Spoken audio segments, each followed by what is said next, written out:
Que Dieu vous donne le bonsoir à toutes et à tous.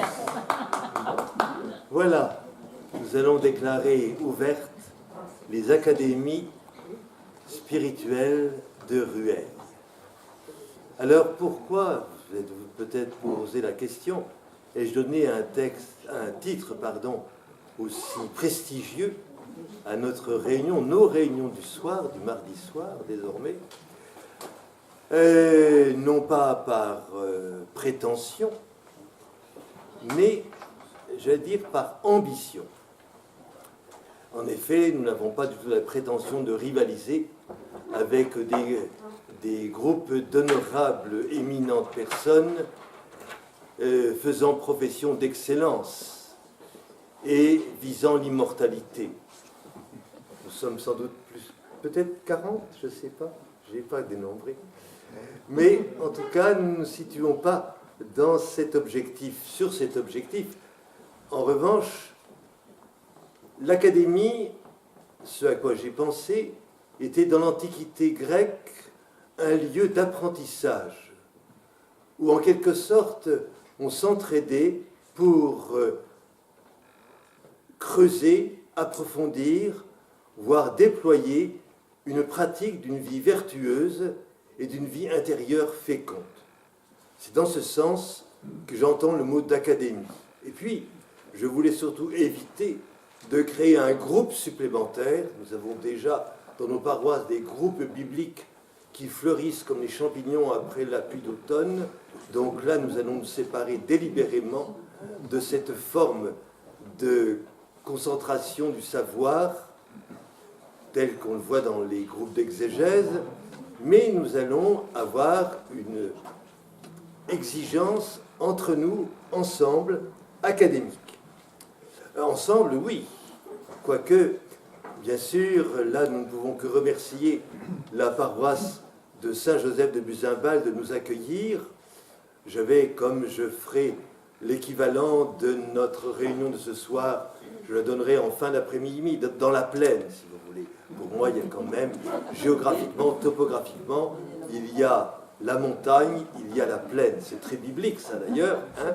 Donc, là, nous nous situons sur la montagne, dans des locaux qui ont été totalement rénovés, qui sont agréables, confortables, etc.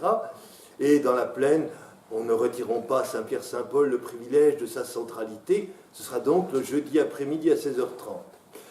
Mais je veux dire que nous n'allons pas simplement nous refermer sur nos qualités de Rueillois.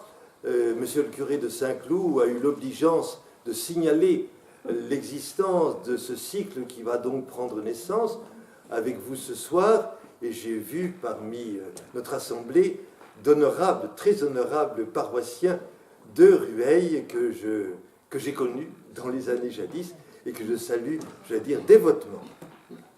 Alors, donc, ce n'est pas une prétention qui nous anime, mais c'est une ambition, ai-je dit. Laquelle?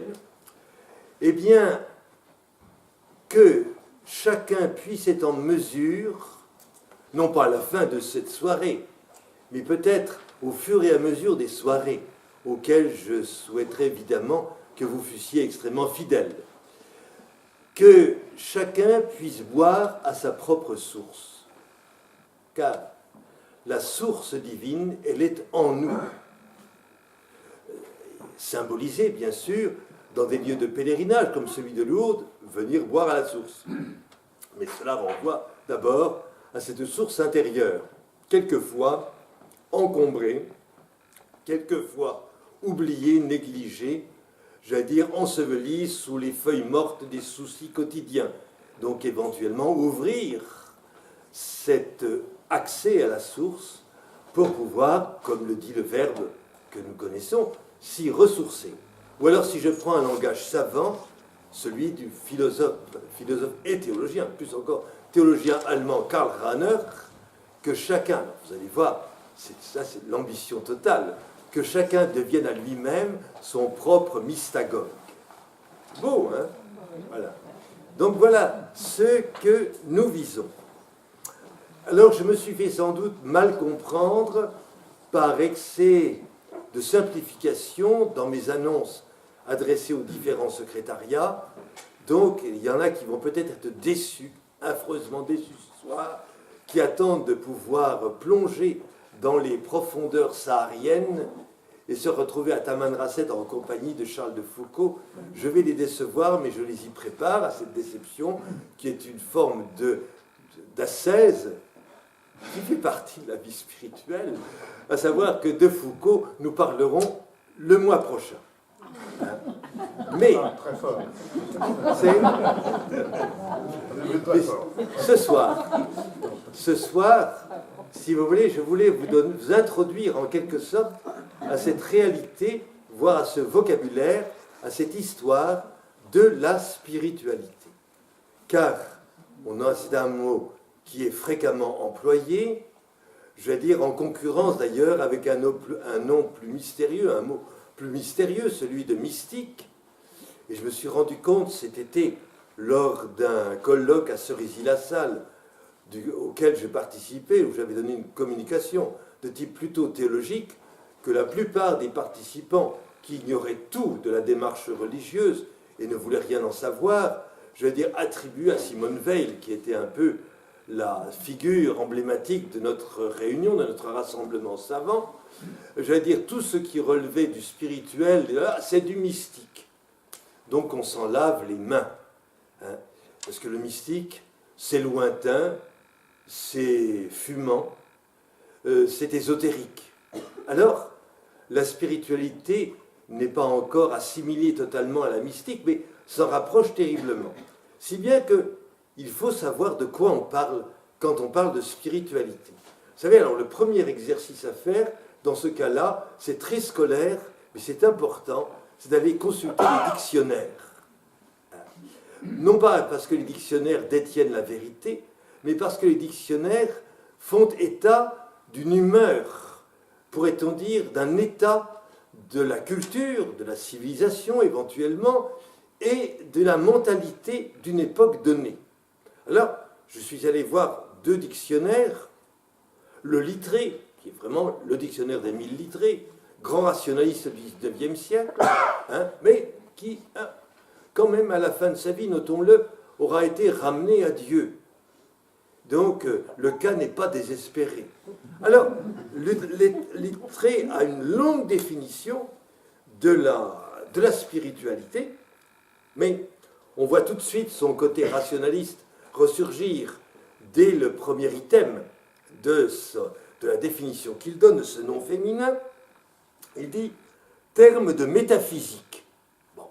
C'est donc la métaphysique, si vous voulez, la philosophie, qui l'emportera aux yeux du lecteur sur la religion, qui sera traitée ensuite fort intelligemment, il faut le dire. Qualité de ce qui est esprit. Et donc il donne un certain nombre de citations pour justifier cette définition très sommaire. Je lis les auteurs: Bossuet, Fontenelle, Boulainvilliers, Voltaire. Voilà, un quatuor, mais on voit nécessairement des hommes de la modernité, de la rationalité moderne. Même Bossuet, il ne faut pas s'y tromper. Bossuet est un rationaliste. Et je vais dire, toutes les victoires, enfin ça c'est mon point de vue, toutes les victoires de Bossuet se sont soldées par des défaites pour l'Église. Peu importe.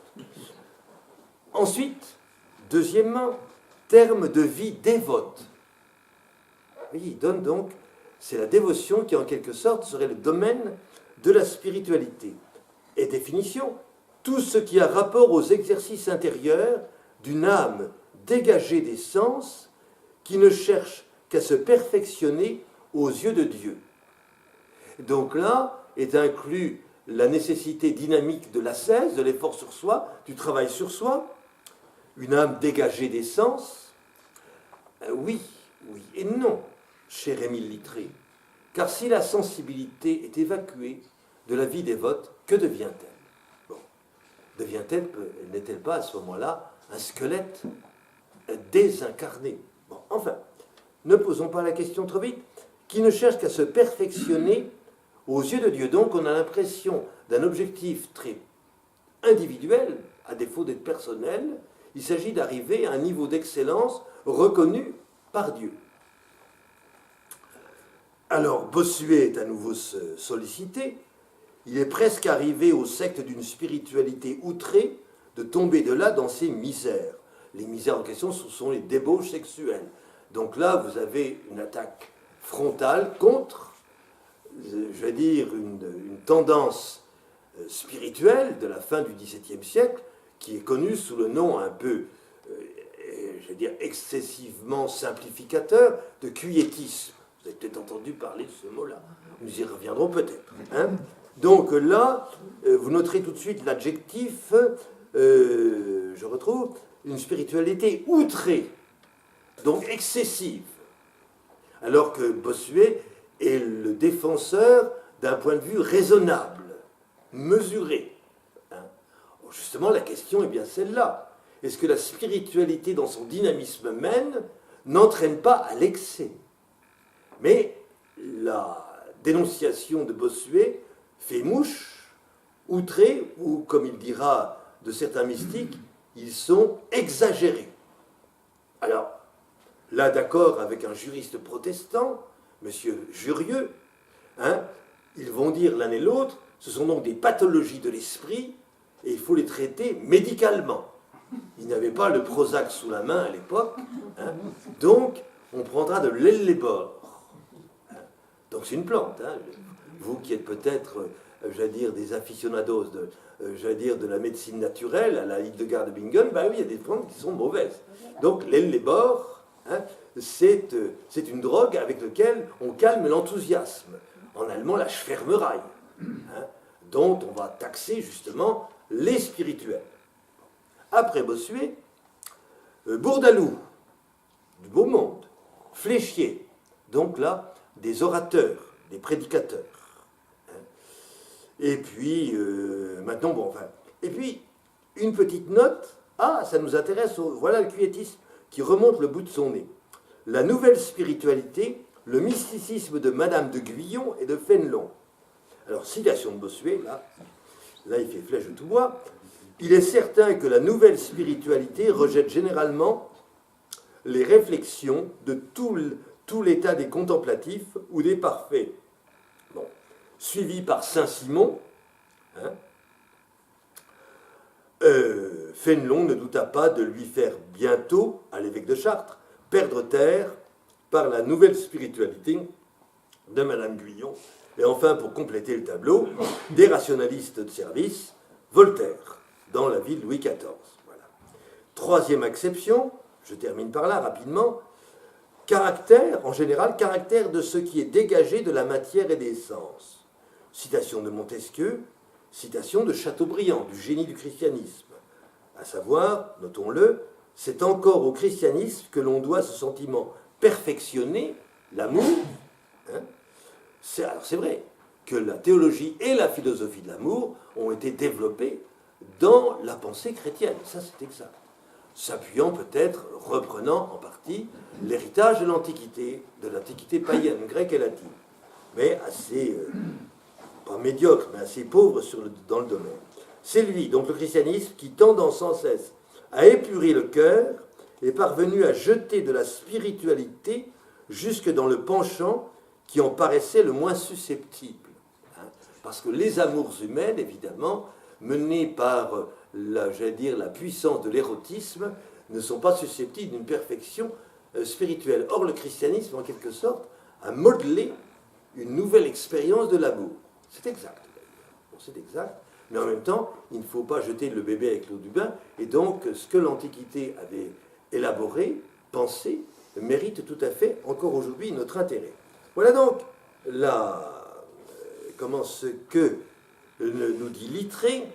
J'ai regardé ensuite, curiosité, malsaine, coupable, peut-être, vous me la pardonnerez, j'ai été regardé dans le Grand Robert, hein, donc dictionnaire vraiment du XXe siècle, alors qu'il nous dit que c'est un mot, ce nom féminin, la spiritualité, est employé massivement au XVIe siècle. Donc c'est un mot du vocabulaire moderne. Hein. Et on en trouve quand même une sorte d'ancêtre de bas français espiritualite en 1283. Voilà. Donc là, Dans le Grand Robert, on vous donne la signification religieuse en tête et philosophique, donc on reprend là en grande partie Littré, avec une belle citation de Rousseau de l'inégalité parmi les hommes. Ensuite vient l'item religion, ensemble des croyances, des exercices qui concernent la vie de l'âme, le mysticisme religieux, etc. Point. Et ensuite, digression rapide sur livre de spiritualité, avec une note, ce mot, souvent péjoratif dans la langue classique, désigné comme spiritualisme la doctrine des mystiques quiétistes. Les revoilà. Hein. Et on cite Bossuet, Saint-Simon, Voltaire, donc il reprend Littré. Et puis, dernière acception, ensemble des principes qui règlent la vie spirituelle d'une personne, d'un groupe. L'exemple, la spiritualité de saint François. Avec une citation de Madame de Sévigné, elle prend tout ce qui lui convient de ce saint couvent, c'est-à-dire la spiritualité de la conversation. Ça, c'est tout de suite la flèche, j'allais dire, d'une habileté féminine considérable. Voilà. Et puis, troisième domaine de définition, donc répandu au XIXe siècle, vie spirituelle, ah ça nous intéresse, caractère de ce qui est spirituel, ça on n'apprend pas grand-chose de plus, aspiration aux valeurs morales, ah, étonnant, tout d'un coup voilà la collusion entre la morale et la spiritualité. Peut-être qu'il nous reviendra d'y revenir là-dessus. La sculpture, alors exemple, la sculpture réclame une spiritualité très élevée. La gratuité de l'œuvre littéraire, essence de la spiritualité. Notez également mysticisme et spiritualité, avec une citation, ça c'est pas un père de l'Église, mais enfin c'est étonnant, de Marcel Aimé, hein, dans le Passe-Muraille. Selon le souhait de Sabine, sa peinture devenait de plus en plus belle et les critiques d'art disaient des choses très fines sur la spiritualité de ses toiles. Donc vous voyez, là retour à un usage beaucoup plus séculier. Voilà. Donc, si on consulte les dictionnaires, j'étais un peu long, pardonnez-moi, mais voilà en quelque sorte notre héritage immédiat. Aujourd'hui, qu'en est-il? Je dirais simplement, aller dans un grand magasin à vocation culturelle, qui jadis prétendait être un agitateur et qui ne l'est plus guère aujourd'hui, je vais nommer la FNAC, vous me pardonnerez de faire de la publicité, mais je veux dire, c'est très symptomatique. En effet, vous demandez un rayon spiritualité au vendeur, il dit, oh, vous allez par là, c'est près de la philosophie, c'est pas loin de la religion. Ah, c'est déjà ça. Et puis vous allez au rayon spiritualité, alors vous avez peut-être encore des grands noms, vous avez un petit paquet de Jean-Paul II, mais c'est plutôt du côté religion, peut-être un peu, ça dépend, mais le pape François, ça cartonne aussi. Et quand vous allez vraiment aux spiritualités, vous trouvez en fait un certain nombre de volumes qui vous sont proposés comme des recettes du bonheur assuré. C'est-à-dire que la spiritualité relève désormais des moyens de parvenir à un développement personnel, hein, de retrouver son équilibre ou son harmonie avec soi-même, ce qui est déjà fort difficile, avec les autres, je n'en parle même plus, hein, et avec Dieu s'il existe. Donc là, vous avez des livres qui vous donnent des techniques, hein, en vue d'arriver à cet équilibre, à cette sérénité, à cette sobriété de vie. Bon. Alors, vous avez également un certain nombre d'ouvrages un peu plus fuligineux qui, eux, voudront associer spiritualité et ésotérisme. Bien sûr, c'est une tendance, puisque l'ésotérisme, c'est cette science forcément secrète, c'est ça qui va faire son intérêt, et qui est réservée, bien entendu, à la compréhension d'une minorité dont vous ne manquerez pas, puisque vous êtes client, de faire partie. L'objectif à ce moment-là de la spiritualité, ce serait de retrouver une cohérence de vie, d'une vie qui est quand même chahutée par l'environnement du monde moderne. Il s'agit de retrouver son équilibre et son harmonie dans le monde et avec les autres. Peut-être d'ailleurs, précisons, s'agirait-il, en abordant la spiritualité, de vouloir retrouver ou de vouloir trouver simplement, si on ne l'avait jamais acquis, de retrouver un supplément d'âme, expression toute bergsonienne. Vous l'avez peut-être reconnu, donc, du philosophe Henri Bergson, qui a dominé le premier XXe siècle et qui a redonné vigueur et légitimité, pourrait-on dire, à la vie spirituelle, contre le rationalisme exacerbé des disciples néo-kantiens qui fleurissaient sous la houlette de Brunswick, entre autres, dans l'université française. Donc, ce supplément d'âme, pourquoi le recherche-t-on? Peut-être pour pallier aux insuffisances du monde technique ou du technocosme dans lequel nous sommes. Et là, nous serions orientés à ce moment-là pour nous défaire de la captation que font de nous les algorithmes, puisque nous sommes désormais entièrement prévisibles dans nos décisions, ce qui veut dire que les GAFA, les fameuses GAFA, qui sont peut-être les ennemis les plus intimes du christianisme, entre nous soit dit, avec ce projet envisagé d'un transhumanisme, ou d'un dépassement de l'humain, réduit simplement à un certain nombre de paramètres techniques, et donc prévisibles. Donc là, en quelque sorte, il y a une revendication contre ces tendances de technicisation de l'être humain qui perd sa liberté, qui perd sa détermination, qui perd sa décision. Il faudrait donc retrouver la saveur d'une intériorité. L'intériorité, alors ça, on n'a pas attendu les années 90-2000 et au-delà pour en parler. Vous avez un auteur Gallimard, je veux parler de Jean Sullivan, qui s'est fait un apôtre vigoureux de l'intériorité, autant dans ses essais que dans ses romans. Et Jean Sullivan était breton, j'allais dire fondamentalement, il était prêtre par-dessus le marché, mais il a été un excellent auteur, un excellent écrivain. Et il vaudrait la peine, par exemple, lisez son journal spirituel, publié en folio Gallimard, sous le titre de Matinal. Vous pourrez, là, vous y ressourcer aisément. Et on voit d'ailleurs que, très étonnamment, c'était un peu inattendu, Jean Sullivan aura préfacé une réédition moderne de l'imitation de Jésus-Christ, dans laquelle il voulait voir, pas à tort d'ailleurs, une sorte de programme d'intériorisation de la vie chrétienne, la sortant un peu, cette vie chrétienne, du pur liturgisme, voire ritualisme, proche de la superstition, qui sévissait sur la fin du Moyen-Âge, et également de ces exercices accablants d'une ascèse implacable. Bon, ces efforts, vous savez, ces sacrifices qu'il faut faire. Heureusement, nous avons eu, au début de notre modernité spirituelle, une certaine Thérèse de Lisieux qui nous a sortis, en quelque sorte, de cette emprise de la domination sacrificielle. Bon, nous pouvons, grâce à elle, quelque peu respirer dans notre vie chrétienne, ce qui n'invite pas forcément à émousser l'exigence de cette dite vie chrétienne, loin de là. Bon, mais elle se situe désormais ailleurs. Alors, c'est peut-être au nom de cette recherche d'une intériorité qui est peut-être en quête d'exotisme, d'où le succès de ces voyages à travers des spiritualités extrêmes orientales, bouddhisme ou autres, je veux dire, soigneusement reconfigurées à la mode occidentale. Mais, ma foi, quelquefois, ça peut être souhaitable.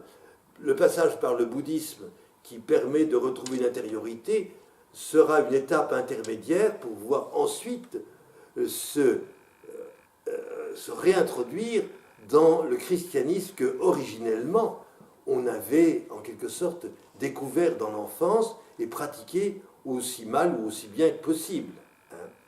Mais cette espèce d'itinérance de nos contemporains à travers les différents marchés, pourrait-on dire, de la chose spirituelle, favorisée par la production éditoriale, par les blogs, par les donations, tout ce que nous permet de découvrir Internet, etc.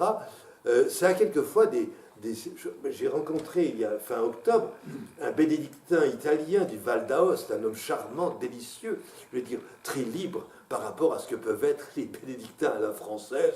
je veux dire, soigneusement corseté dans la discipline de Solesmes. Alors, les Penita Italia, c'est un rêve. Alors, il disait que dans son monastère du Val d'Aoste, il avait reçu un jeune homme qui était en recherche spirituelle, justement. Hein. Donc, il avait suivi les offices, etc. Il avait vécu de la vie de la communauté pour arriver à la conclusion suivante, très étonnante, mais qui en même temps n'avait pas scandalisé notre moine et qui, au fond, est tout à fait justifiée. Le jeune homme était reparti en disant « Bon, maintenant, je passe à l'islam. » Pourquoi? Parce que le christianisme, c'est trop compliqué. C'est pas faux. C'est pas faux. C'est pas faux. Hein? C'est trop compliqué. Et puis, il faut avoir l'intelligence de tellement de choses. Et puis, il y a une telle surexigence. C'est vrai que l'islam, si vous voulez, c'est brut de décoffrage. Hein. Les 5 prières par jour, etc. Éventuellement, le pèlerinage à la Mecque, etc. Le jeûne. Bon,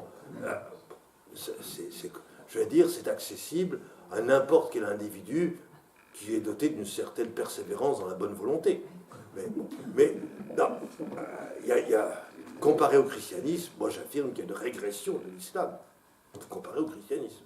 Enfin, peut-être qu'on en parlera justement à propos de Foucault, entre autres. Bien, alors, donc, ce coup d'intériorité, il ne date pas du XXe siècle. Cette citation que je vous donne, de Maurice de Guérin, oui, dans un livre de mars 1833, Le Cahier vert, il dit ceci. Écoutez bien, on se croirait que c'est quelqu'un qu'on va croiser dans la rue, mais c'est ça la grandeur de la littérature, c'est que nous en sommes toujours contemporains. Nous vivons trop peu en dedans, nous n'y vivons presque pas. Qu'est devenu cet œil intérieur que Dieu nous a donné pour veiller sans cesse sur notre âme, pour être le témoin des jeux mystérieux de la pensée, du mouvement ineffable de la vie dans le tabernacle de l'humanité. Il est fermé, il dort. Voyez, on n'est même pas au milieu du 19e siècle. À notre époque, invoquons, si vous voulez, le témoignage vigoureux et critique de Soljenitsyne, Alexandre Soljenitsyne, ce fameux discours qu'il a fait à Harvard en 1978. On pensait qu'il allait chanter les louanges du libéralisme occidental, il n'en a rien été. Et il termine, oui c'est ça, je vous lis là, quelques phrases de sa conclusion, assez étonnantes. Si l'homme, comme le déclare l'humanisme, je pense, sous-entendu occidental, n'était né que pour le bonheur, il ne serait pas né non plus pour la mort. Mais corporellement voué à la mort, sa tâche sur cette terre n'en devient que plus spirituelle. Non pas un gorgement de quotidienneté, non pas la recherche des meilleurs moyens d'acquisition, puis de joyeuses dépenses des biens matériels, mais l'accomplissement d'un dur et permanent devoir, en sorte que tout le chemin de notre vie devienne l'expérience d'une élévation avant tout spirituelle. Quitter cette vie en créature plus haute que nous n'y étions entrés. Voilà le programme que nous assigne un Soljenitsyne dont je n'ai pas besoin de vous rappeler qu'il a quand même connu les camps du goulag. Donc, expérimentalement, il a de quoi nous reprocher, nous rabrouer peut-être, pour notre faiblesse d'occidentaux. Alors, je verrai, si vous voulez, un bon critère, comment on veut dire, un bon indicateur, un bon curseur de cet engouement pour la spiritualité, entendu dans ses sens immédiatement contemporains. Je veux évoquer les films de Terrence Malick, vous savez, le réalisateur américain. Alors, il a été connu à cause de la Palme d'Or qu'il a reçue en 1979 à Cannes pour son film Tree of Life, l'arbre de la vie, où il fait une comparaison, à mon sens un peu boiteuse, entre l'évolution cosmique du monde, du cosmos justement, et l'évolution de l'être humain, depuis la jeunesse de son enfance, s'acheminant vers la maturité d'adulte. Or, quelle est la juste voie? Est-ce celle qu'un père implacable dans sa discipline, impose à son fils, avec l'objectif de le rendre fort dans les aléas de la vie, puisque, dit-il, il faut être fort contre les autres, autrement on se fait battre. Donc, tu dois, en quelque sorte, l'emporter sur les autres. Ce père donne malencontreusement le culte de la force, mais l'enfant, lui, je veux dire, avec une sorte d'intuition, je veux dire, inexplicable, résiste à son père. Il voit en quelque sorte l'impasse dans laquelle ça le mène, et dont le père lui-même se rendra compte sur la fin, après un certain nombre d'échecs professionnels. Il verra que cette recherche de la puissance et de la force, finalement, est un leurre. Vous avez l'autre film, À la merveille. Alors on se réjouit parce que ça commence au Mont-Saint-Michel, mais hélas, ce n'est que le début, et la fin, bon, on reverra une vue du monde, je veux dire à marée basse, c'est très bien, mais là nous touchons de près l'inquiétude de ce qu'est un véritable amour. Puisque l'homme, le héros, est partagé entre l'amour de deux femmes. Laquelle choisir? Il y a une brune et une blonde, d'accord, mais c'est pas comme la bière. Donc, il faut quand même trouver quel est le véritable amour. Quels en sont les critères de vérification? C'est pas simplement mon impulsion, mon élan, etc. Non, ça devrait être autre chose. Mais quoi? Et puis alors, vous avez en contrepoint de cette aventure, de ces mésaventures amoureuses, un prêtre. Alors là, il est mal servi par le montage du film, mais en quelque sorte, lui, il s'est voué, il le dit avec peut-être un peu de présomption, il s'est voué à l'amour le plus absolu pour le Christ. Tant mieux pour lui, c'est vrai, très bien. Mais tout d'un coup, il est affronté à l'absence du Christ et à son silence. D'où le doute qui le saisit. Mon amour n'est-il pas une illusion? Et vous pouvez mettre dans une catégorie analogue le dernier film de Martin Scorsese, Silence, adapté du roman de Shusaku Endo, le romancier catholique japonais, intitulé lui aussi Silence, et qui reprend un épisode de l'histoire de l'Église du Japon, donc au XVIIe siècle, où sévit la persécution, et où finalement des jésuites sont pris et sont obligés, alors ça c'est dramatique, mais en même temps on voit la puissance justement dramaturgique de l'action telle qu'elle est dessinée par Shusaku Endo. Si vous piétinez les fumi, c'est-à-dire en japonais l'effigie du Christ, donc vous serez un renégat, vous trahirez, vous êtes un apostat de la foi chrétienne, mais vous sauverez les chrétiens qui sont torturés à cause de vous. Et d'un supplice raffiné, pendu par les pieds, tête en bas, et simplement 2 entailles dans les tempes pour que goutte à goutte, le sang puisse s'écouler. Imaginez. Et donc, c'est là où un père jésuite, pour être chrétien, trahit la foi au nom de la plus grande charité. D'où cette question posée par Endo, et puis par le cinéaste, par Scorsese. Est-ce que la vraie fidélité, paradoxalement, ne se gagne pas au prix de la trahison?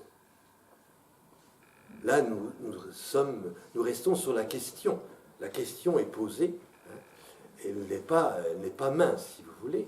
Peut-être avons-nous là un des paradoxes, pourrait-on dire, de l'expérience spirituelle. Alors, si vous voulez, après cette plongée dans notre immédiate contemporanéité, dans la modernité dans laquelle nous baignons, je voudrais rapidement faire un petit voyage en arrière vers, si vous voulez, le passé de ce mot de spiritualité, en latin, bien entendu, spiritualitas. Alors, entendons-nous bien, au Moyen-Âge, le mot spiritualitas désigne une vie chrétienne qui est menée ou conduite sous la motion, sous l'impulsion de l'esprit, spiritus en latin, c'est-à-dire de l'Esprit Saint. En quelque sorte, la spiritualité, c'est ce qui caractérise une vie chrétienne menée avec sérieux et souci. de bien faire et de bien-être. Bien-être non pas au sens d'un petit confort, mais d'être conforme, j'allais dire, à l'imitation de Jésus-Christ. Voilà. Ou autre terme qui est employé, ça c'est imitatio Christi. Vous avez l'autre terme latin, sequela Christi, suivre le Christ. Hein. Celui qui veut être mon disciple, qu'il prenne sa croix, pas la mienne. Le Christ dit, sa croix à lui, et qu'il me suive. Donc, c'est suivre, imiter. C'est les deux options, pourrait-on dire, fondamentales d'une spiritualitas. Et puis, à l'époque moderne, avec la multiplication, donc mettez 15e, 16e siècle, avec la multiplication des ordres et congrégations religieux, vous avez les bénédictins, vous avez les cisterciens, vous avez les franciscains, vous avez les dominicains, puis vous avez les jésuites, etc., les carmes. Donc, spiritualité va désigner, va se rapporter à l'originalité d'une expérience fondatrice. Donc, un homme, Benoît, Bernard, François, Dominique, Ignace, vont en quelque sorte formaliser une manière de vivre la spiritualité, la vie dans l'esprit. Ils vont proposer un cheminement, ils vont proposer des exercices, des manières de faire, hein, donc pas une technique, mais une pratique. Hein, et on va parler à ce moment-là, pour pouvoir en quelque sorte endosser un tel programme, on va parler de spiritualité bénédictine, ou cistercienne, ou franciscaine, ou jésuite, ignatienne donc, ou carmélitaine. Voilà. Et vous voyez à la fois, manifestement, la diversité, l'originalité de chaque chemin, en même temps que l'objectif est le même pour chacun de ces chemins. Heureusement, ils se réunissent tous, je veux dire, sur le but invoqué, sur le but souhaité, et en même temps, il y a des paramètres qui sont fondamentalement les mêmes. Bon. C'est peut-être ce que, au fond, avec ensemble, nous allons essayer de découvrir. Et puis, à l'époque moderne, je l'ai déjà évoqué à propos des définitions des dictionnaires, le mot mystique va se trouver condamné 12 mars 1699, exactement, par un bref pontifical, qui met en cause la doctrine de Fénelon. Il faut dire que le pape n'avait pas eu le courage de résister au roi de France, qui réclamait cette condamnation, mais le pape n'a pas utilisé la grosse artillerie de marine, si vous voulez, les 380, hein, c'est pas une bulle pontificale qui condamne, c'est un bref, c'est-à-dire même pas une page, c'est rien, si vous voulez, signalant un certain nombre d'opinions de Fénelon, pas tout à fait hérétiques, peut-être un peu dangereuses, un peu périlleuses, un peu intrépides, hein, desquelles il faut se méfier. Mais à partir de ce moment-là, si vous voulez, le couperet est tombé. Hein. Il y a une méfiance des autorités de l'Église, elle ne date pas de 1799. Je veux dire, déjà, depuis que le pauvre Molinos, Manuel de Molinos, qui est un Espagnol résidant à Rome, alors lui s'est fait condamner en bonne et due forme pour quiétisme. Hein. Qu'est-ce que le quiétisme? C'est-à-dire, l'essentiel, c'est de trouver son repos en Dieu, et finalement, toutes les exigences de la morale chrétienne, je balance ça par-dessus bord. Alors, c'est-à-dire, c'est vraiment la mise à l'écart de toute exigence de moralité, d'éthique chrétienne, hein, au profit d'une spiritualité un peu inconsistante, il faut le dire. Alors, on a trouvé les moyens les plus, les plus cauteleux pour condamner le pauvre Molinos, qui était un personnage un peu ventripotent, etc., un peu gras, disons, un peu gras, et dans le climat romain, hein, dans la chaleur romaine, il était sujet à à des crises de sudation, si vous voulez. Il suait abondamment, donc il enlevait sa chemise devant sa servante. Imaginez l'érotique tableau, hein, crac, là-dessus, immédiatement, là, on a fonctionné là. Sur ce genre de grief. En fait, non. Les vrais griefs, c'est à propos d'un livre que vous pouvez trouver encore en traduction française aujourd'hui, la guide spirituelle, spirituelle. C'est pas génial, hein. est-ce que ça nécessitait une condamnation?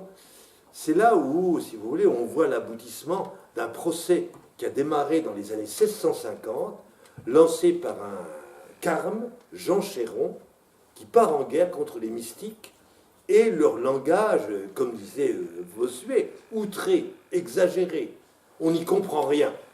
C'est, dans les textes mystiques, on n'y comprend rien, comme aujourd'hui on ne comprend rien dans la peinture moderne. D'accord.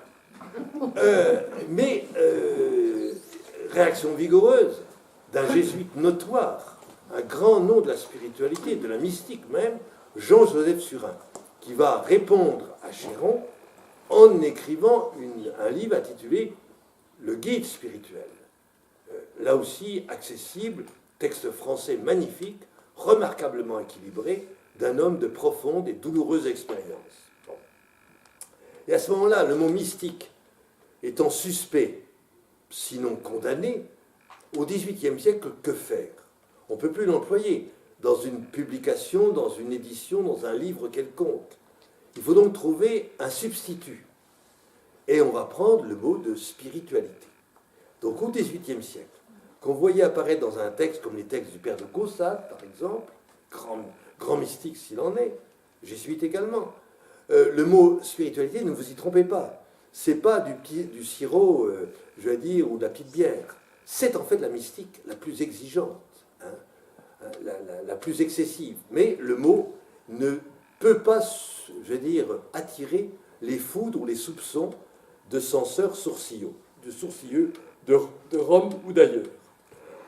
Alors, le mot donc va poursuivre, va passer au-delà de la Révolution, on le retrouve au XIXe siècle, hein, on a vu ce qu'en disait Littré, et au XXe siècle, ça va reprendre des couleurs en dehors même du domaine religieux.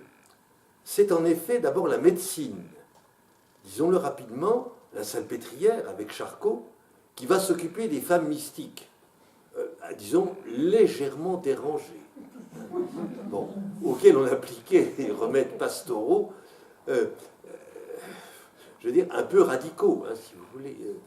Là, dans le livre que j'ai écrit sur les femmes mystiques du XXe siècle, vous pouvez consulter le cas dramatique de Marie de la Trinité, la dominicaine, justement, qui est passée par les traitements psychiatriques au lendemain de la guerre et qui a échappé à 2 doigts à la lobotomie. Hein. Était-ce vraiment nécessaire d'en passer par là? Mais enfin, on le croyait à l'époque, c'était la doctrine.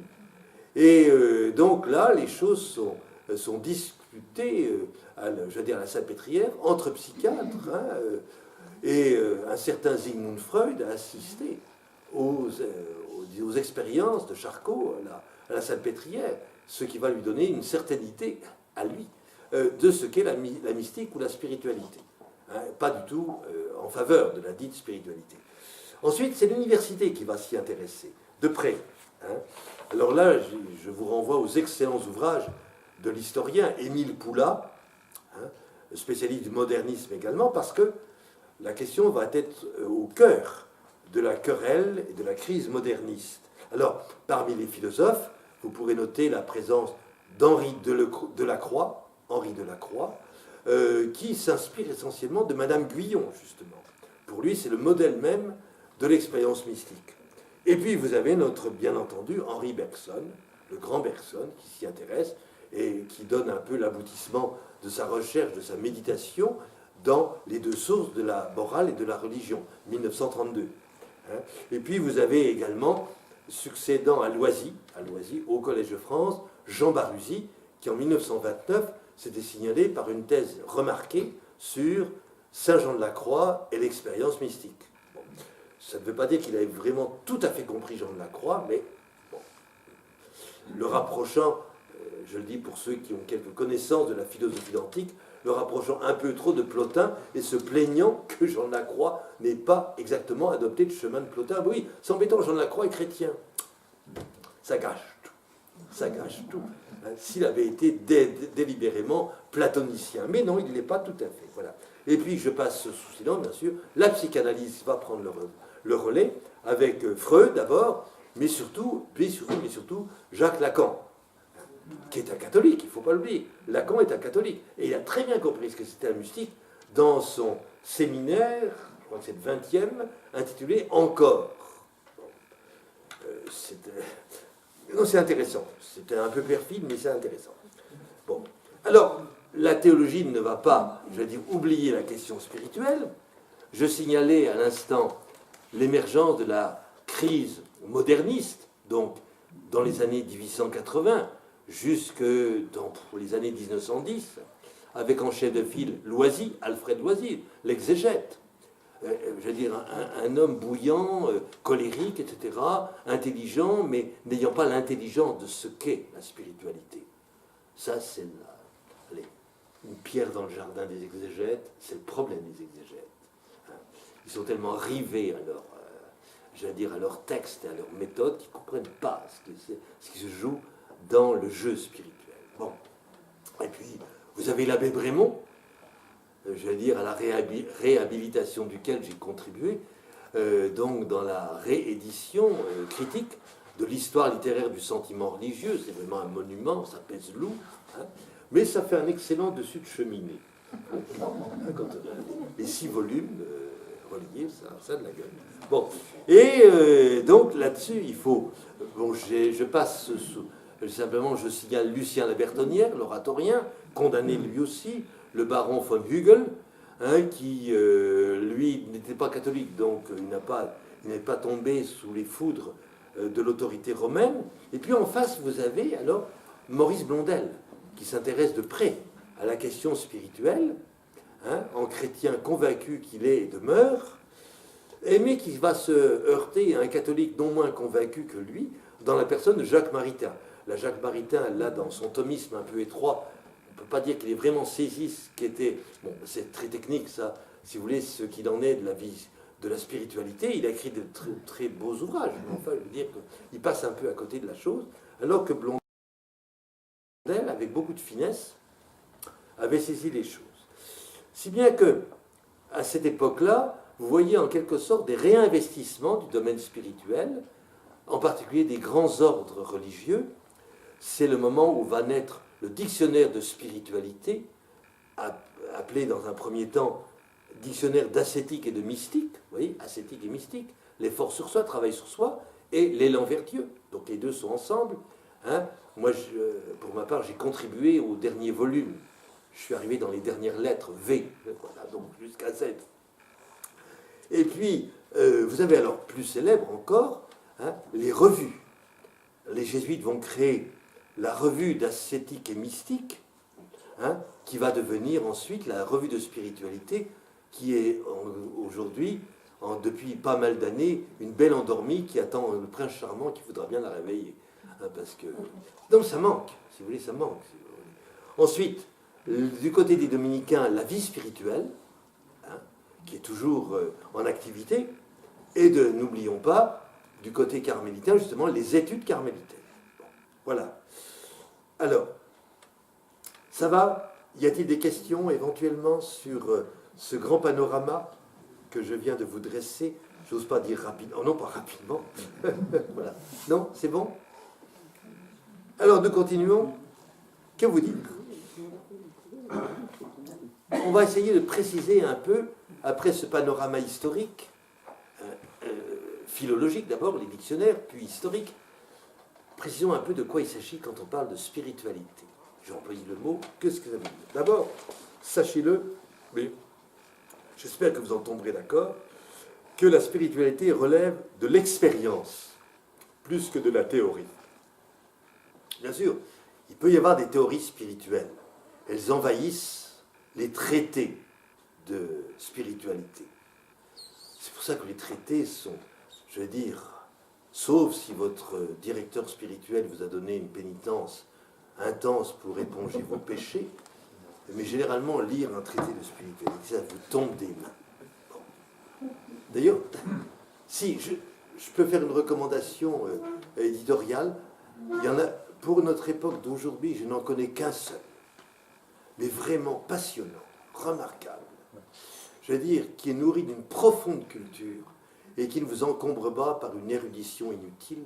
C'est le livre de Christian Belin, comme les biscuits, hein, Belin, intitulé, alors le titre est trompeur, ça n'a aucun rapport, après, le corps pensant. Le corps pensant. C'est, et sous-titre, Essai sur la méditation. C'est aux éditions du Seuil. C'est remarquable. J'étais presque jaloux. Donc je me dis, tant mieux, il l'a écrit, j'ai pas besoin de le faire. C'est pour ça que de mon côté, de mon propre aveu, j'ai pas voulu écrire de traité. Mais j'ai écrit des biographies spirituelles. C'est autre chose. Pourquoi? Justement, à cause de ce fait que c'est l'expérience qui l'emporte sur la théorie. Encore que Christian Belin, à travers ce livre, qui n'est nullement théorique, qui est un livre pratique, expérimental, il nous laisse voir, je crois, quelque chose de sa propre expérience. Donc là, le contrat est respecté. Et il faut dire d'abord ce qu'elle n'est pas la spiritualité. Je vais peut-être vous froisser, j'espère ne pas vous scandaliser quand même, c'est que là, la spiritualité, ce n'est pas la piété ni la dévotion. C'est autre chose. Il faut en effet dépasser cette régionalisation de l'expérience chrétienne ou religieuse. Certes, dans la pratique de la dévotion, je veux dire, une régularité est souhaitable. C'est une excellente discipline à laquelle il faut s'astreindre, surtout qu'au début, comme dans tout apprentissage, les choses sont difficiles. Si vous vous dites, voilà, je vais faire une oraison mentale, c'est-à-dire une oraison silencieuse, avec un texte de l'écriture, allez, je me donne une demi-heure au point. Ouh, ma fille, attendez, pas trop vite.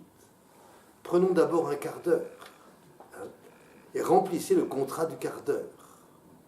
Hein. Alors au début, vous êtes tout feu, tout flamme, vous bondissez, vous galopez, vous gambadez.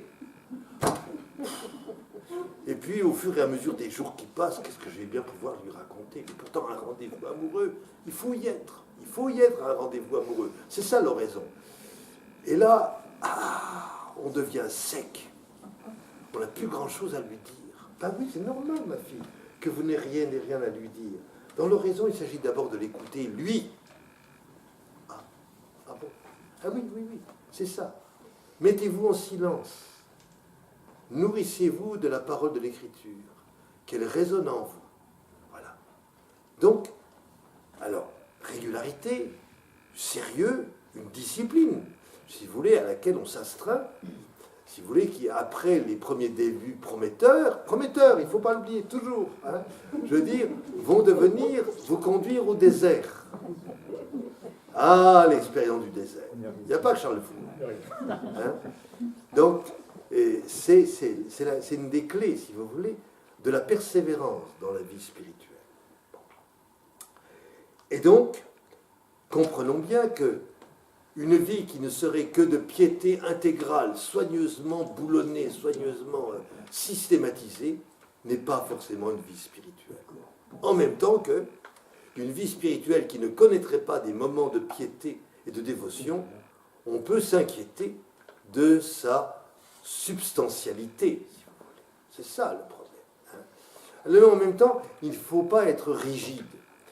La question avait été posée au général des Jésuites à la fin du XVIe siècle, le général Claude Acquaviva. En effet, certains jeunes jésuites s'interrogeaient, s'inquiétaient du manque de spiritualité dans, en quelque sorte, l'action apostolique de la compagnie.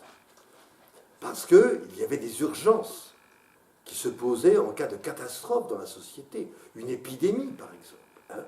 Bon, si vous êtes à soigner des malades, pestiférés ou autres, vous n'avez pas le temps de vous faire une heure d'oraison. Hein. Bien entendu. C'est le soin du malade qui mais en même temps, l'inquiétude, si vous voulez, l'angoisse peut-être de certains jésuites. Certains ont été angoissés de ça. Qu'est-ce qu'a répondu le général? Donc Claude Acquaviva, il a dit, bon, pour un jésuite qui a coutume, qui a habitude de l'exercice d'oraison quotidiennement, si, en raison de la situation contraignante, cette obligation dans laquelle il se trouve de devoir subvenir aux besoins du prochain, ce qu'il fait comme exercice de charité active vaut oraison. Bon. Alors là, vous en serez d'accord, mais on est à la fois pour soi-même assez mauvaisement juge et parti. il faut que ce soit un autre, qui soit là pour vous, en quelque sorte, indiquer. Là, je suis en train de lire la correspondance, la merveilleuse correspondance, j'en ris de bonheur, entre Marie-Noël et l'abbé Munier, qui était à la fois son confident, son guide spirituel et en même temps son mentor littéraire. Marie-Noël, tétanisée par l'inquiétude profondément émotive, d'une sensibilité presque maladive. Hein, et l'abbé Munier, j'allais dire, avec un savoir-faire, j'allais dire, une finesse pastorale remarquable, remettant les choses en perspective, disant respirez, ne faites pas les œuvres des autres, c'est-à-dire le patronage, la chorale paroissiale, faites votre œuvre, lui dit-il, c'est ça. Ayez une destinée de poète. Ah bon. Alors, monsieur l'abbé, je répondrai à vous. Ah, bon, tant mieux, elle m'écoute. Bon, c'est vrai. Ah, mais tout le monde. Oh, j'aurais bien aimé être à la place de l'abbé Munier, mais j'aurais peut-être pas su faire comme lui. Non, mais c'est vrai. Non, mais c'est vrai. Mais en même temps, elle s'est adressée à lui quand Munier avait 60 ans. Donc ça va, je suis à peu près dans les clous, là, en ce moment. Donc, ce que pourrait être, si vous voulez, la spiritualité, la vie spirituelle. Je dirais une aventure. Oui, une aventure dont nous savons, a priori, que le dénouement sera heureux. Si vous voulez, la vie spirituelle, c'est pas comme dans les films de Georges-André Henri Clouzot, hein, où c'est toujours la catastrophe à la fin. Non. Hein, donc là, mais ce dénouement heureux est parfois paradoxal. Exemple, la nuit dans laquelle sombre Thérèse, notre Thérèse de Lisieux, à la Pâque 1896, une nuit qui ne s'interrompra jamais et dans laquelle elle mourra le 30 septembre 97. Et pourtant, là, dans ce mystère de la nuit, qu'elle met du temps à déchiffrer, il faut le dire, hein, je veux dire que c'est le dénouement heureux de l'union la plus intime avec le bien-aimé, dans son absence même.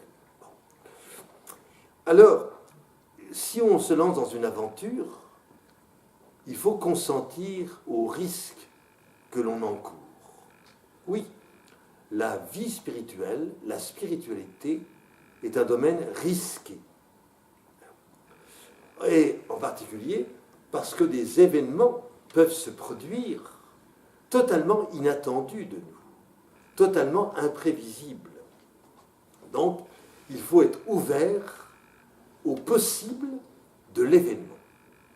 Alors, un livre de spiritualité que je recommande hautement, peut-être y viendrons-nous, pas cette année, en tout cas je vous dirai pourquoi, mais peut-être l'année prochaine, c'est le livre attribué, parce que ce n'est pas de lui, à Caussade, au père de Caussade, L'abandon à la providence divine.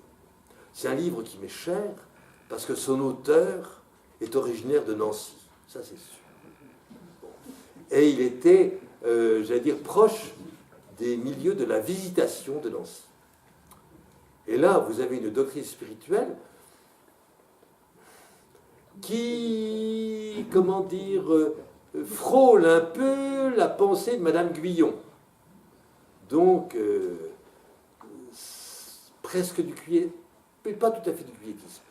Hein, nourri de Saint François de Sales, ça c'est indiscutable, dès le départ on le voit. Hein, mais les pages de la femme, je ne vais pas les révéler là maintenant, mais elles sont éclairantes parce qu'elles nous mettent dans la nuit, justement.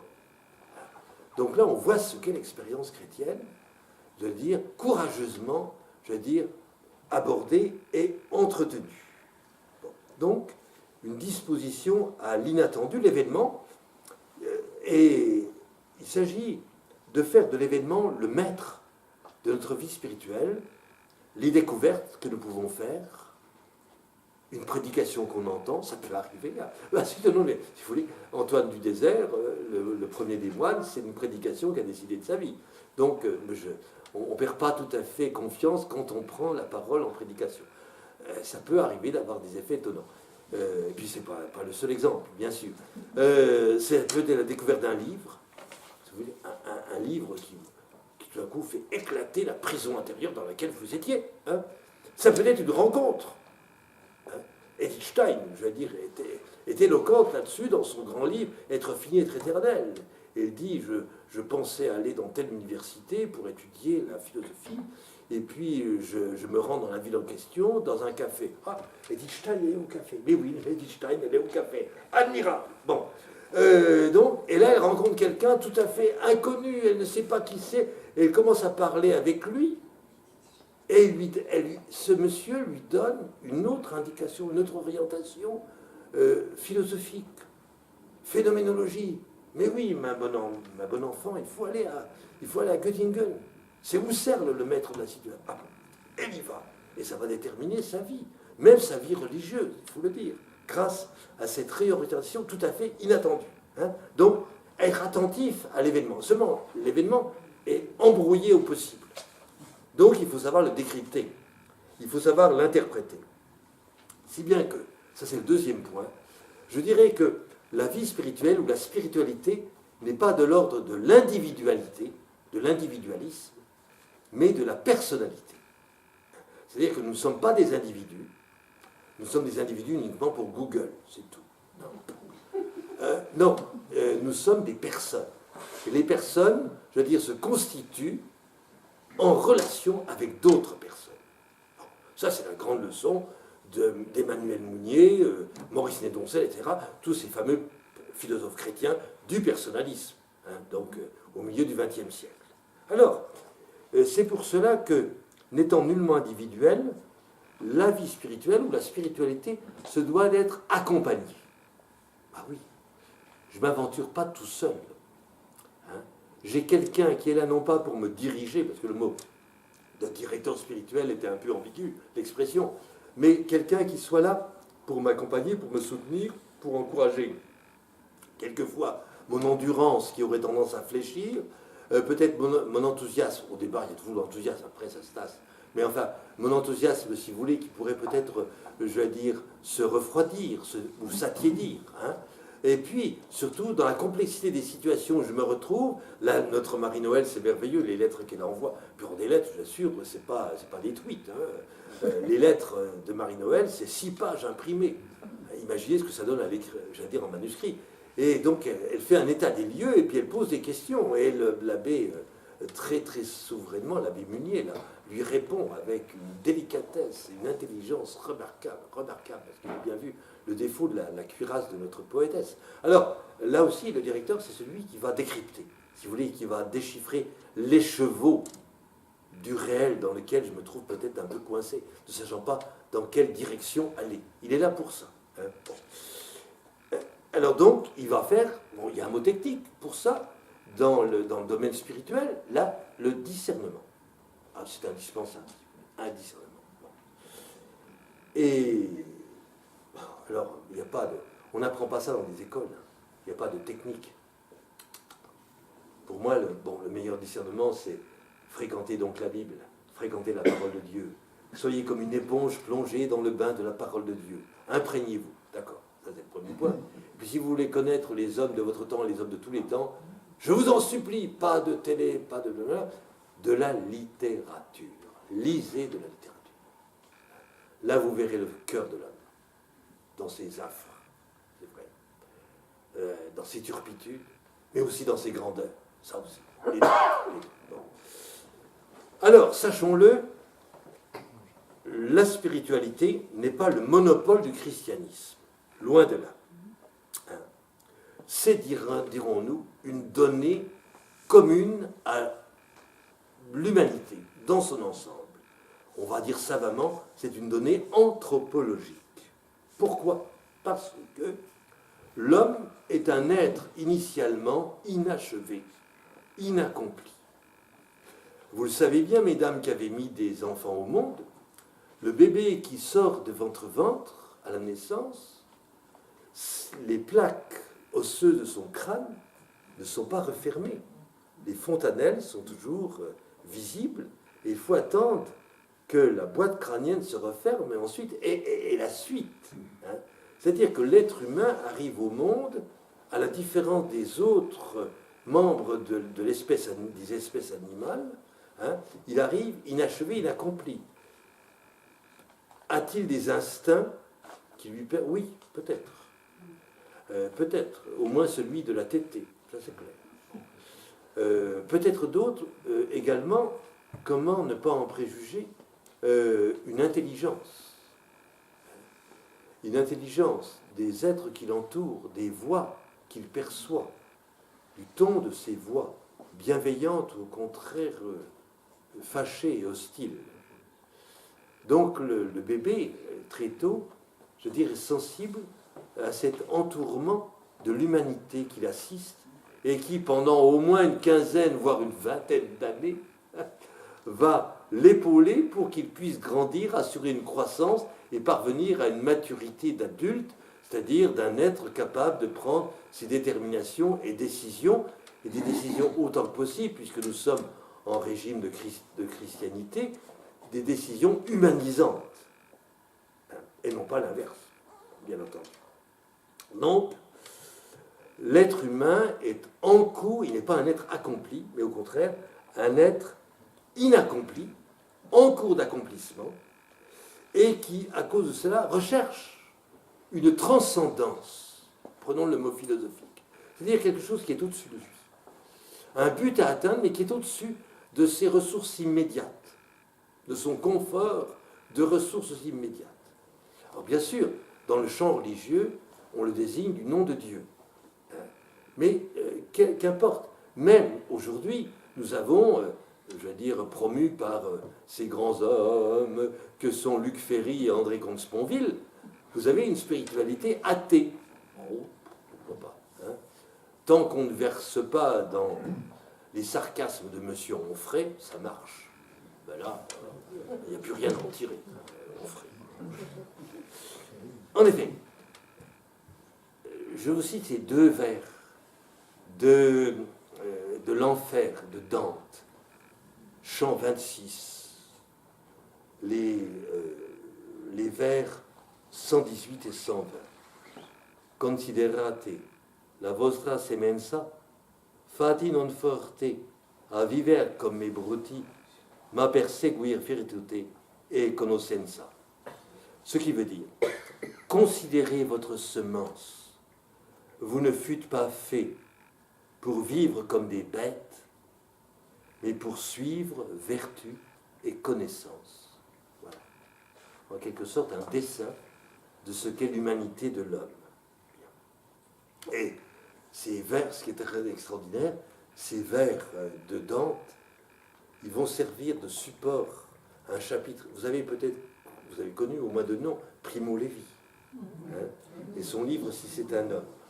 Si vous l'avez chez vous, relisez le chapitre 11, où Primo Levi essaye d'exprimer un détenu d'Auschwitz comme lui, un Jean qui est un Alsacien parfaitement bilingue et dont s'étant attiré astucieusement presque la sympathie, disons, du capot de leur groupe de prisonniers, de leur commando, et il essaye d'expliquer en italien, il essaye d'expliquer, en commentant en français, il essaye de lui expliquer le poème de Dante. Et c'est ces deux vers-là qui vont en quelque sorte, imaginez, à Auschwitz, là où les nazis veulent vous déshumaniser, hein, vous rendre à la bestialité la plus indigne, vous n'êtes pas fait pour vivre comme des bêtes. Tout d'un coup, ces vers de Dante, dans l'enfer d'Auschwitz, prennent une puissance qu'ils n'avaient peut-être pas simplement pour les étudiants en langue italienne, je vais dire sur les bancs de l'université, bien entendu. C'est là où, si vous voulez, ce parti pris d'humanisation, c'est un pari difficile, car nous nous heurterons dans la vie spirituelle, on va le voir avec Foucault d'ailleurs, à des nécessités quasi contradictoires. On vous dira d'un côté, il faut acquérir des vertus, des mérites. Oh, petite Thérèse, délivre-nous des mérites, des sacrifices, tout ça. Et en même temps, il faut renoncer.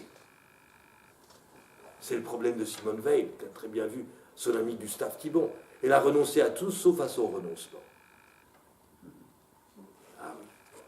Parce que c'est ça, le fin mot, si vous voulez, de l'aventure spirituelle. Oui, renoncer, il faut, à porter sa croix. Mais il faut renoncer au renoncement. C'est ce qui est le plus difficile. On renonce à tout, mais pas à moi-même. Ah. C'est là, si vous voulez, en quelque sorte, outré, exagéré, dit Bossuet. Tout à fait d'accord, Monseigneur. C'est vrai. Mais la question est là. C'est la vérité de la vie chrétienne est là, exactement. Donc, on ne peut pas passer à côté. Également, autre manière de dire le paradoxe, vous allez vous retrouver coincé, ça c'est Gabriel Marcel derrière, entre être et avoir. Ou également entre, alors ça c'est beaucoup plus biblique, entre désirer et convoiter. Ah oui, parce qu'il y a un mot grec qu'on trouve dans la lettre aux Romains, chapitre 5 de la lettre aux Romains. Le mot grec c'est épithumia, qui peut se traduire de deux manières. Le désir et la convoitise. Ça dépend du contexte. Et voilà le problème. C'est que ça peut se traduire des deux manières et ça indique deux attitudes totalement opposées. Ce qui veut dire que dans ta vie spirituelle, tu te dois de désirer la source qui est en toi. Tu dois désirer Dieu qui habite en toi. Mais tu ne peux pas le convoiter. C'est-à-dire que tu ne peux pas t'en rendre propriétaire, le mettre à ton propre service. Hein? Donc, c'est là où on est tenté, on le verra peut-être avec Thérèse de Lisieux, de faire de la vie spirituelle un peu une technique d'appropriation de Dieu. Je le mets dans ma poche, il va me servir. C'est pas ça. Il faut renoncer à cette appropriation, d'être propriétaire de Dieu, même d'être propriétaire de soi, de soi-même. Hein, et donc, désirer. Le désir, c'est le grand mot de la vie spirituelle. Mais il faudra y revenir, peut-être justement avec Foucault, on aura de quoi dire. Il y a cependant, même si c'est pas, oui, là j'ai évoqué des exemples chrétiens, mais s'il y a, je veux dire, une spiritualité qui est l'apanage de l'humanité dans son ensemble, malgré tout, il y a une spécificité chrétienne de l'exercice de cette spiritualité. En effet, ce qui va caractériser la spiritualité chrétienne, d'abord, c'est la référence aux Écritures. Pourquoi ? Parce que les Écritures bibliques sont les archives d'une expérience et d'un accompagnement. Expérience de Dieu, alors dans les deux sens. Expérience que des hommes choisis par lui, le peuple d'Israël d'abord, puis l'Église apostolique ensuite. C'est pas en concurrence l'un contre l'autre d'ailleurs, hein, il faut bien comprendre. L'Église apostolique ne succède pas à Israël. Israël est toujours là. Je entends par Israël non pas l'État politique sur les terres de Palestine, mais la communauté juive. Hein. La communauté juive est toujours, malgré les malheurs et les vicissitudes de l'histoire, est toujours présente. Bon. Donc là, Dieu, comme dit saint Paul au chapitre 9 de la lettre aux Romains, ne renie pas ses dons, son alliance, etc., tout ce qu'il a donné à Israël, le choix, l'élection qu'il a faite. Bon, non. Elle est toujours vigoureuse et valide. Bon. Donc, c'est l'expérience que des hommes font de Dieu et l'expérience que Dieu fait des hommes, qui sont si souvent imprévisibles, il faut le dire. Si vous voulez, c'est l'histoire d'un accompagnement. Dieu qui accompagne les hommes, mais non moins, me semble-t-il, les hommes qui accompagnent Dieu dans le monde, dans l'humanité, où il ne va pas avoir une place royale comme on aurait pu l'espérer. Hein? Donc là, il va falloir que Dieu apprenne ce que c'est que d'être homme. C'est ça l'incarnation. Hein? Et il va apprendre, bien sûr, la Sainte Famille, d'accord, au point de départ, ok, mais ensuite, quand il est avec ses disciples, les disciples vont lui apprendre ce que c'est que d'être un homme. Ça ne veut pas dire qu'ils sont toujours à la hauteur pédagogique souhaitée. Hein, d'accord. Hein, mais, je vais dire, il va découvrir quand même des facettes de l'humanité qui n'auraient peut-être pas autrement. Et donc, il n'est jamais surpris parce que nous pouvons décider, ce que nous pouvons choisir, ce que nous pouvons, en quelque sorte, entreprendre. Maintenant, ça y est, il sait. Il connaît le truc. il connaît ce que c'est que l'humanité des hommes. Donc, on ne le scandalisera jamais, si vous voulez, et d'une certaine manière, on ne le décevra jamais non plus. On appelle ça miséricorde. Donc, c'est ça. Alors, en même temps, ce qui va caractériser nettement la spiritualité chrétienne, c'est cette productivité d'écriture, d'écrit. Là, ils sont multiples, des gens sont multiples, la poésie, des récits, des biographies, des autobiographies. Pourquoi? Parce que là peut se dire une expérience qui est transmissible à d'autres. Et c'est un peu l'ambition que moi j'aurais vis-à-vis de vous, c'est de vous aider à entrer dans l'expérience d'autres comme moi j'y suis rentré avant vous. Donc je transmets. Et donc ces expériences sont transmises et les intermédiaires, j'en suis, analysent en même temps et vont pouvoir de cette manière-là confier l'expérience à ceux qui voudront faire confiance à celle-ci. Tout est une affaire de confiance, il n'y a pas que chez d'artistes. Là, c'est un contrat de confiance, la spiritualité. Et alors, donc l'écriture. Oui, l'écriture, parce qu'il y a une expression qui est courante, vous savez, on parle d'un corpus d'écriture. L'œuvre d'un écrivain, ça constitue un corpus, un corps. Et oui, c'est pas sans raison. C'est parce que la spiritualité chrétienne ne s'évade pas du monde, de la réalité de la chair, mais c'est une spiritualité qui est vécue dans la chair de l'humanité. Alors la chair qui est vibrante, qui est souffrante, désirante, qui est défaillante aussi, qui est pécheresse, d'accord? Oui, bien entendu. Mais on ne s'évade pas.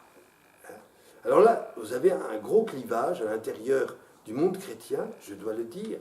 Alors, je vais simplifier outrageusement, peut-être caricaturalement, un différentiel entre la spiritualité monastique, telle qu'elle s'est développée, maintenant ça change. Maintenant ça change, à partir de l'époque moderne, ils ont compris qu'ils allaient droit dans le mur avec cette façon de faire. Donc très influencés par la perspective philosophique selon Platon, donc les platonismes et néoplatonismes, disent il faut sortir du corps, il faut sortir du monde, échapper aux pesanteurs de notre chair, pour nous acheminer vers l'absolu, la déité, la divinité, et là recevoir l'illumination. Pas sûr que ça marche. On a des exemples au 8e, 9e siècle, donc une période de crise, où des ermites partent 10-15 ans dans la forêt en disant, là, dans la solitude complète, en macérant leur corps dans des exercices effroyables de veille, de jeûne, etc. Là, inévitablement, n'est-ce pas, je vais recevoir l'illumination. Bon, 15 ans après, ils ressortent, il ne s'est rien passé. Eh oui. Parce que le désir était peut-être déréglé dans leur cas, précisément.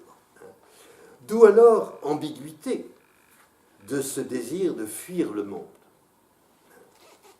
Parce que Dieu a tant aimé le monde qu'il a donné, c'est Saint Jean qui dit, qu'il a donné le Fils unique, non pas pour le juger, mais pour le sauver.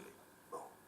Donc, l'autre voie, c'est celle qu'on voit initiée chez un Jean de la Croix, ou un Ignace de Loyola, à savoir que l'on vit l'expérience spirituelle dans le temps, dans la temporalité, permettez le terme philosophique, c'est-à-dire dans le temps qui dure et qui use notre humanité, bien entendu.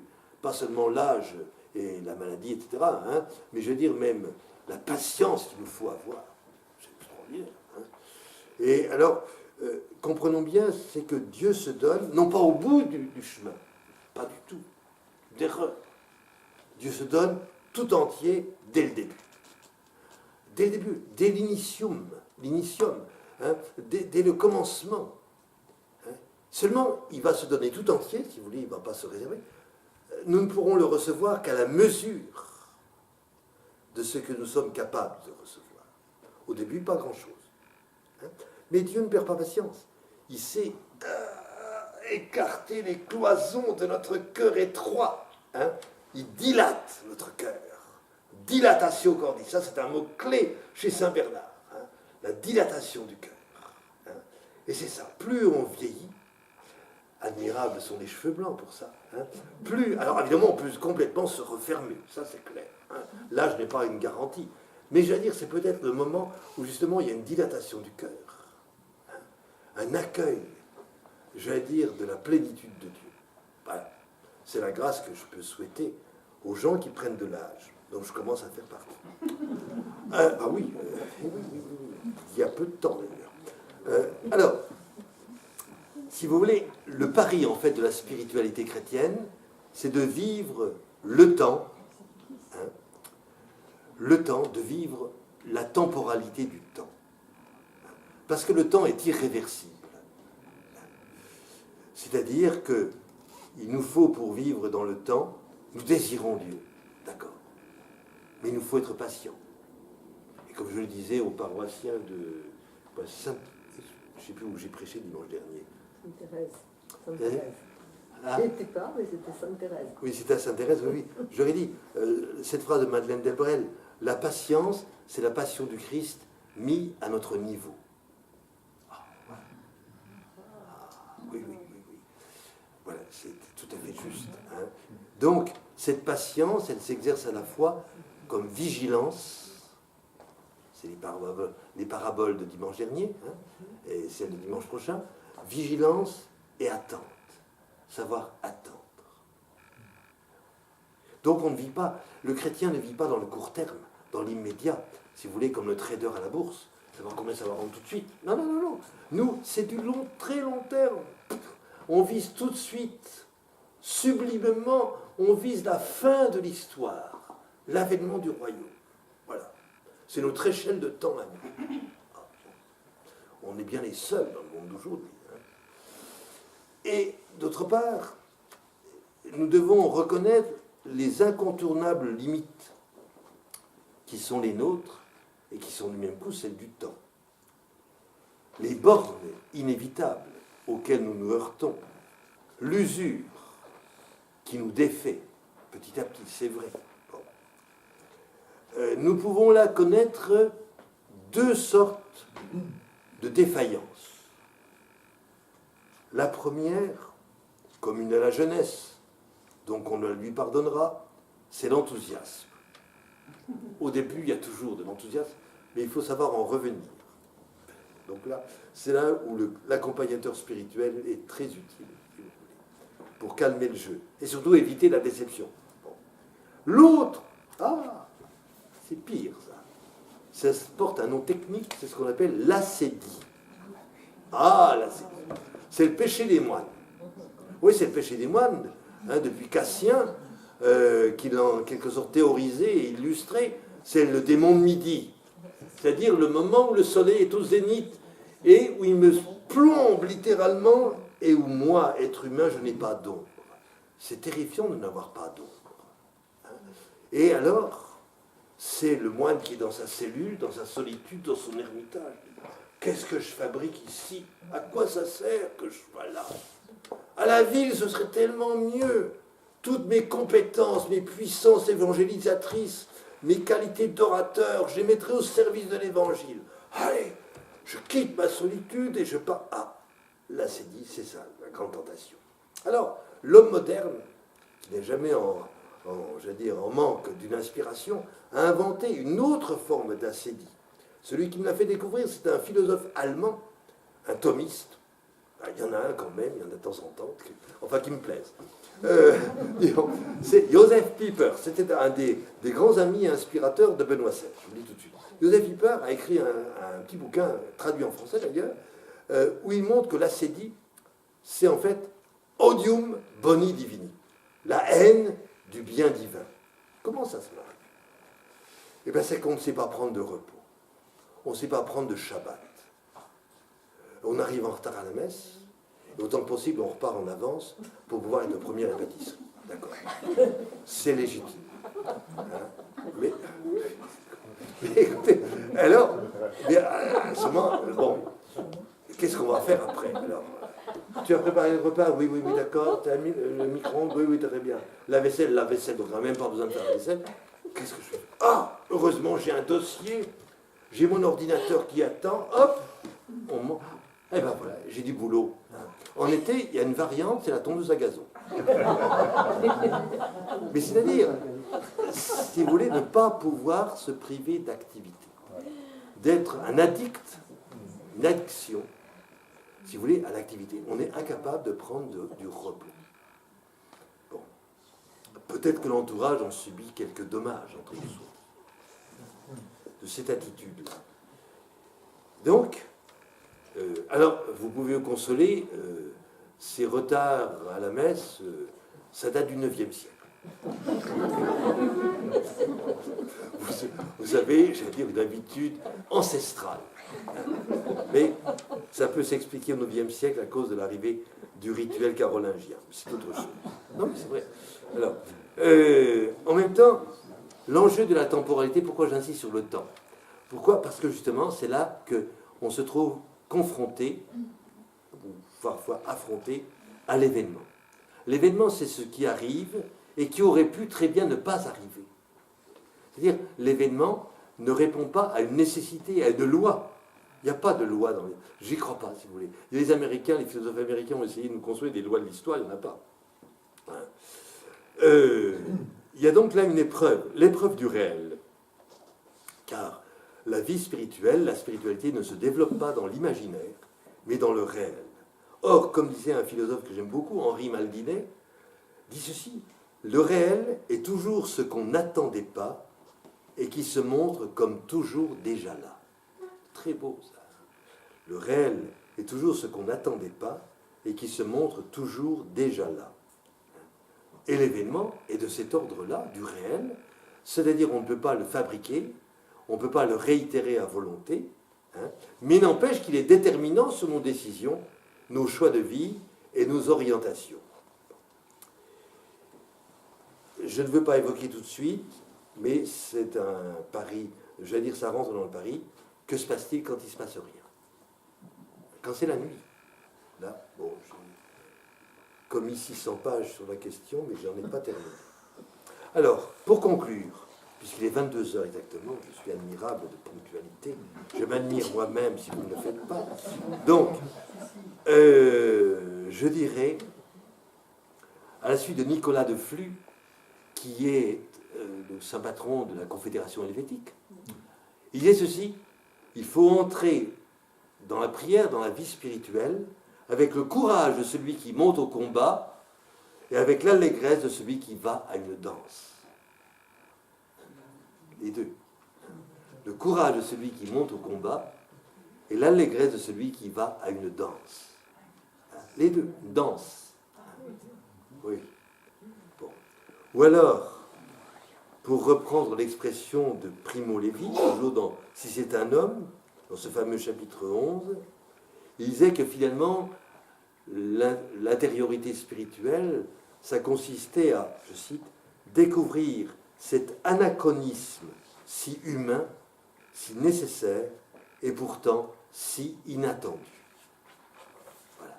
Découvrir cet anachronisme, c'est-à-dire en dehors, si vous voulez, pourrait-on dire, de l'actualité qui nous, je ne sais pas si elle nous passionne, mais en tout cas, qui nous mange, qui nous requiert peut-être, vous savez, les journaux télévisés, les JT et compagnie, etc. Bon, c'est un anachronisme, parce que c'est de tous les temps. Ça relève de l'éternel. Si humain, si nécessaire pour notre croissance, et pourtant si inattendu, puisqu'il se donne dans l'événement, justement. Voilà. Eh bien, mes bons amis, alors s'il y a peut-être des questions, il est 22h02. Donc, oui, bravo à vous.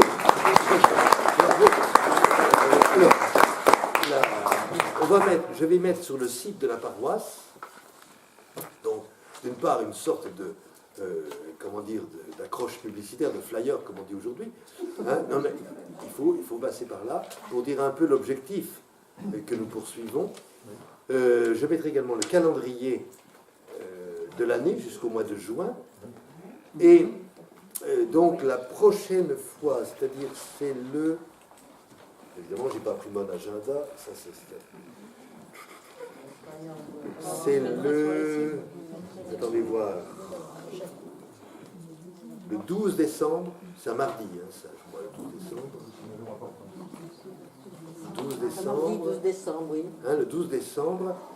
Et pour la série d'après-midi, parce que je suis retenu pour le jeudi, ce sera donc le lendemain, le mercredi, hein, 12 et 13 décembre. Alors là, nous parlerons de Charles de Foucault. Charles de Foucault, je vais donner un titre sans doute alléchant, Le Vicomte au désert.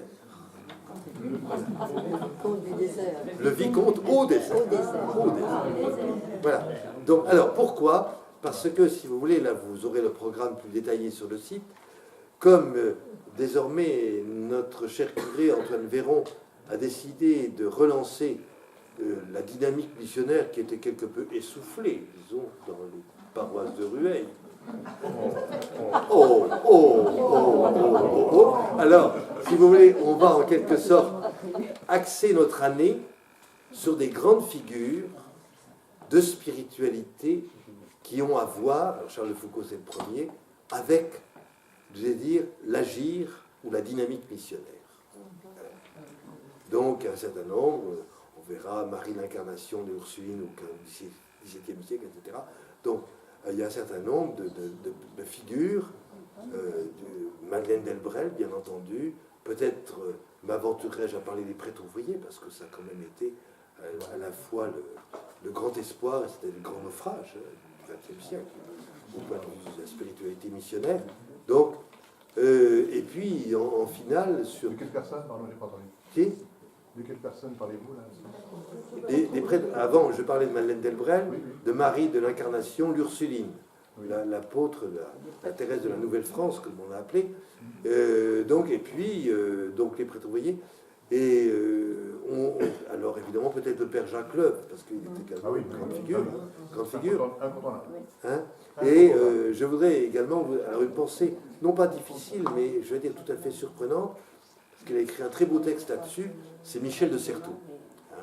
Donc on tâchera de s'affronter au texte certalien, bon, celui-là n'est pas obscur, celui à qui je pense, auquel je pense, mais qui situe vraiment des enjeux de ce qu'est l'action missionnaire, qui n'est ni de la propagande, ni du prosélytisme.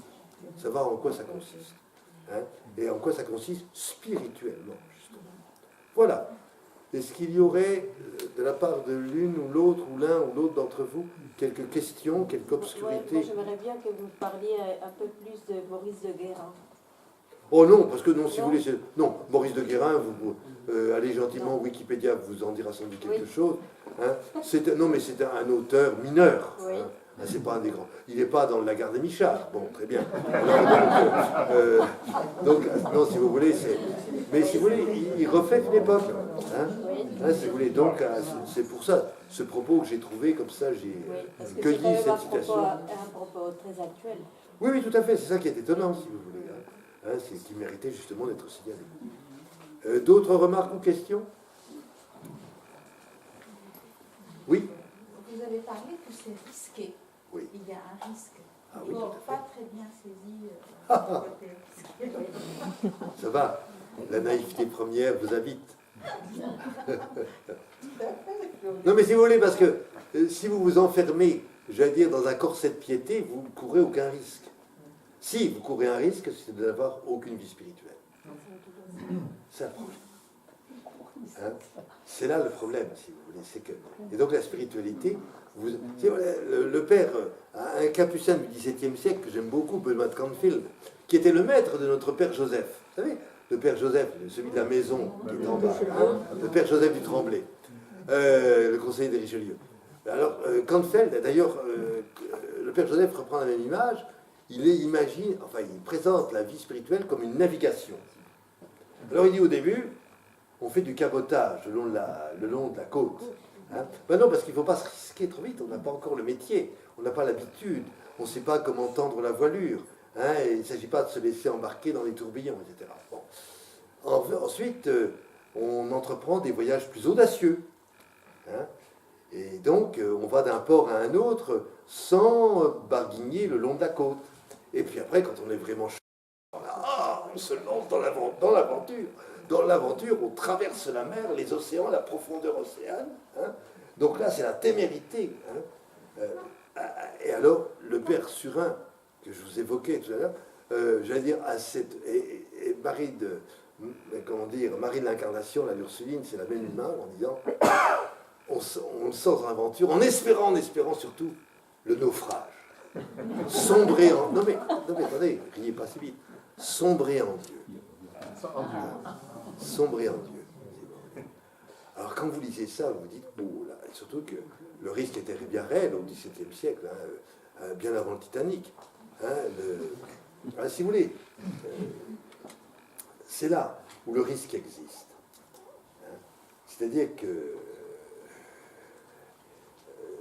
Dieu n'est pas forcément quelqu'un, pas forcément d'accommodant. Ah oui, c'est Jacob sur le bord du Yabok. C'est l'affrontement nocturne. Alors ça, c'est la figure biblique, si vous voulez. C'est la figure biblique qui succède à l'autre figure de l'épopée de Jacob, à savoir Bethel, hein, l'échelle, vous savez, l'échelle, hein, avec les anges qui montent et qui descendent, et Dieu qui vient tout près de Jacob pour lui parler. Alors ça, c'est c'est le premier temps, si vous voulez. Puis ensuite, il y a l'affrontement.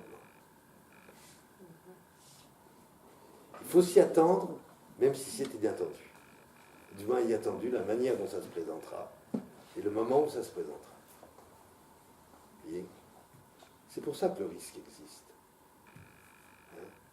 Et de se dépouiller, de renoncer à tout, même à soi-même.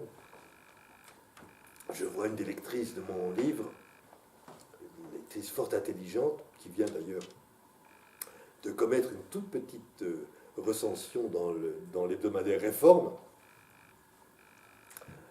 Alors, je suis admiratif parce que arriver à convaincre les protestants, les réformés, les calvinistes des bienfaits de la mystique catholique, hein, justement, elle se pose la question. Nathalie et Sartoudaju, c'est elle se demande, est-ce que l'amour doit aller jusque-là, jusqu'à sa propre perte, dans la nuit. Ça, je ne vous entraînerai pas tout de suite sur ces chemins-là. C'est vrai qu'il faut un accompagnement. Ah bah bien sûr. Parce que sinon... Et de préférence, pas avec un gamin. Parce qu'il faut quand même pouvoir discerner. Enfin, oui, quelqu'un d'expérience. oui. Pour ça, Thérèse d'Avila, Sinon, quelqu'un de chez vous, là, Thérèse d'Avila disait, je veux avoir comme accompagnateur les prêtres les plus savants. Parce qu'ils avaient en magasin suffisamment de denrées pour pouvoir un peu examiner les choses avec un bon discernement. Mais ça ne suffit pas. Ce n'est pas le fait d'être universitaire qui vous donne du discernement. Loin de là. Voilà. D'autres questions? Oui?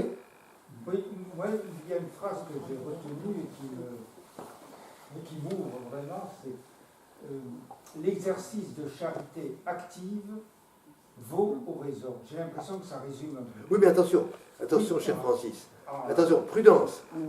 Ne transformez pas ça dans si vous voulez, la sentence un peu accommodante ou accommodatrice, hein, de dire travailler, c'est prier. C'est pas ça que ça veut dire. Travailler, oui, pour faire la volonté de Dieu. Prier, oui, pour faire la volonté de Dieu. L'objectif est le même. Les modalités d'exercice et de réalisation sont différentes. Il ne s'agit pas de larguer la prière en mettant le travail à la place, parce que c'est de l'assédie à ce moment-là. On devient un assédiaque. Et l'assédiaque, c'est celui qui n'est jamais content là où il est. Il veut toujours aller ailleurs. Il est saisi par la fureur du déménagement. Il faut aller ailleurs. Il faut que je change de tout, de logement, de métier, oh, puis de femme, tant qu'à faire. Hein, voilà. Hein, si vous voulez. Donc, là, si vous voulez, c'est vrai dans ces cas d'extrémité que visait Claude Aquaviva, hein, mais je veux dire, ça ne supprime pas, loin de là, non pas l'exigence, mais le bonheur de l'oraison. Parce qu'arrive un certain moment, quand on s'y est vraiment accoutumé, on ne peut pas vivre sans l'oraison. Ou alors quand on en est vraiment privé, par exemple, quand on se retrouve dans une situation de malade, d'opérer à l'hôpital et qu'on n'a plus, etc., on est doublement malheureux. Hein. Et on n'attend qu'une chose, c'est de retrouver la santé pour pouvoir retrouver, non pas des moments de béatitude, mais ces moments de sérénité, de ce contact avec un Dieu absent. Absent, bien, parce qu'on ne ressent rien dans l'oraison. Hein. Il n'y a pas de sensibilité qui se trouve en quelque sorte stimulée. Hein. Ou si c'était le cas, il faut se méfier. Il faut que l'accompagnateur spirituel, je veux dire, prononce son diagnostic. Hein. Non, mais c'est vrai, honnêtement. Voilà. Nous en restons là? Bien. Et bien là-dessus, donc, pour que chacun puisse boire à sa propre source, hein, on se retrouve dans le désert saharien avec Charles de Foucault, donc le 12 décembre. Voilà. Merci. Merci.